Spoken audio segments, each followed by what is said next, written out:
Good morning students.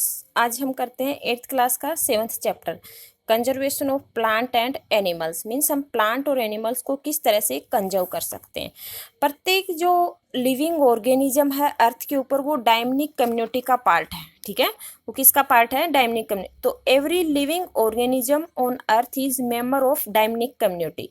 ठीक है, प्रत्येक जो लिविंग ऑर्गेनिज्म है वो डायनामिक कम्युनिटी का पार्ट है। अभी डायनामिक कम्युनिटी होती क्या है? It is a dynamic community of ecosystem. Means ये एक इकोसिस्टम का पार्ट है। अब इकोसिस्टम क्या होता है? जिसके अंदर इकोसिस्टम मीन्स जिसके अंदर लिविंग और नॉन लिविंग दोनों आते हैं।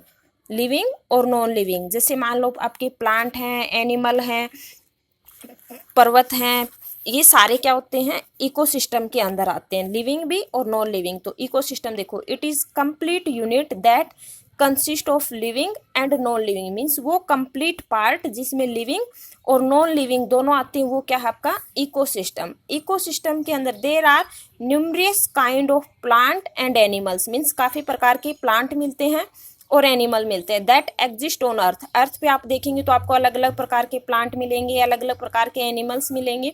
तो इसका मतलब काफ़ी जो है डाइवर्स फॉर्म है अर्थ। ठीक है, on the earth we can say that earth is diverse form. Diverse form का मतलब जिसमें बहुत सारे प्रकार के एनिमल प्लांट अलग अलग किस्म के पाए जाते हैं। ठीक है, ऑफ लाइफ एग्जिस्ट। मीन्स एक अर्थ ही एक ऐसा प्लेनेट है जिसपे लाइफ एग्जिस्ट करती है और इसके अंदर काफ़ी नंबर ऑफ द प्लांट और एनिमल्स अलग अलग प्रकार के मिलते हैं। अब डाइवर्स फॉर्म मीन्स बायोडाइवर्सिटी क्या होती है? बायोडाइवर्सिटी का मतलब जब से डिफरेंट फॉर्म के प्लांट और एनिमल्स पाए जाते हैं उसको हम क्या बोलते हैं? बायोडाइवर्सिटी। ठीक है, तो it is the term used for number of different form of plant. Means ये टर्म किसके लिए यूज हुई? बायोडाइवर्सिटी किसके लिए यूज हुई? जिसमें डिफरेंट फॉर्म ऑफ प्लांट हो और एनिमल्स हो। ठीक है, and animals found on the earth. और ये जो है एनिमल्स पाए जाते हैं अर्थ के ऊपर। Maximum diversity is found in forest. Means forest के अंदर सबसे ज़्यादा डाइवर्सिटी पाई जाती है। डाइवर्सिटी का मतलब अलग अलग प्रकार के जैसे प्लांट हैं, एनिमल हैं, क्योंकि फॉरेस्ट के अंदर आप देखेंगे तो अलग अलग प्रकार के प्लांट भी पाए जाते हैं आपको। ठीक है, और एनिमल्स भी पाए जाते हैं। तो सबसे ज़्यादा डाइवर्सिटी कहाँ पे है? फॉरेस्ट के अंदर। जैसे एग्जाम्पल देखो, in forest so many kind of plant and animals are found. Means forest के अंदर आपको काफ़ी प्रकार के प्लांट मिलेंगे और एनिमल मिलेंगे। उसके बाद में है loss of diversity is serious problem. Means धीरे धीरे ये क्या होती है?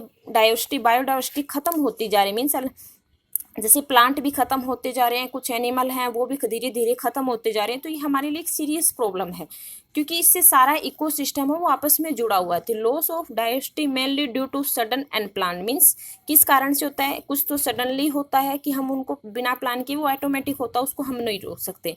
And destroyed change in environment. और कुछ ऐसा है कि इन्वायरमेंट के चेंज के कारण से, कुछ ह्यूमन एक्टिविटी के कारण, जिसके कारण से बायोडाइवर्सिटी धीरे धीरे खत्म होती जा रही है। Due to human activity means human activity से भी number of threats of biodiversity are scene.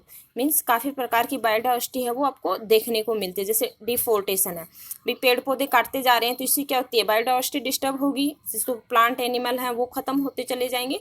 तो इससे क्या है? हमारे इन्वायरमेंट पे फर्क पड़ेगा। ठीक है,